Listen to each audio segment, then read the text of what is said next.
My name is Alex Strom. I'm currently a new biz account executive corporate with ZoomInfo. I sell ZoomInfo to mid-size, small business, even some strategic, and I love doing it. It's pretty great. I was lucky enough to be a part of an organization that Justin was leading. And yeah, I obviously had to accept coaching. I think that's a big part of any sort of coaching relationship is actually choosing to internalize and take seriously the coaching that you're receiving.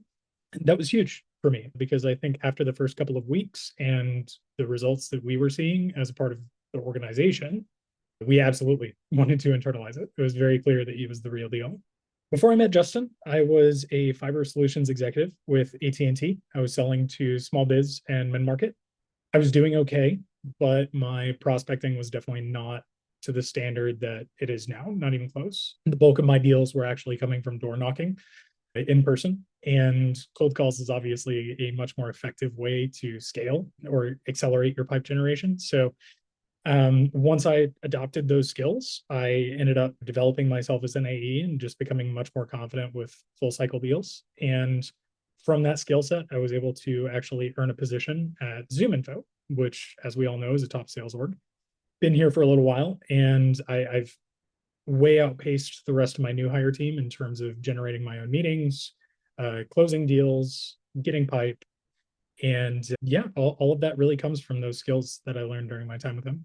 So now at ZoomInfo, things are going really well. As I mentioned, I'm, outpacing my new hire team, which has been great. I will say that on track, if my forecast comes out okay, I'm on track to about double my income from last year, which is huge. I mean, that's life changing. So, as a dad, being able to give my kid a sibling is actually on the table now, which is awesome. But also to be the guy that people are reaching out to, asking, hey, how are you self-sourcing so many meetings? How are you actually finding these folks?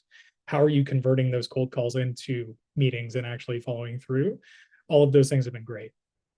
I will say as well that the feedback that I've received from my leadership, my new leadership, in terms of the skill set that I currently have and the confidence that they already see in me, has also been completely life changing in terms of the way that I worry about my work and my degree of self worth that I place on myself. So, yeah, everything has definitely improved. Would I recommend working with Justin to a friend? Absolutely, 100%. Every single person that I worked with when we were under Justin, that's really the main consensus that we have, which was that, Justin was a hell of a leader and we all have a ton of respect for him. And the skills that Justin taught us were extremely helpful and we've all reaped the benefits of it. Everyone that I worked with at that time has moved on to bigger and better things. And I think that that's really a testament to the skills and whatnot that we were taught there.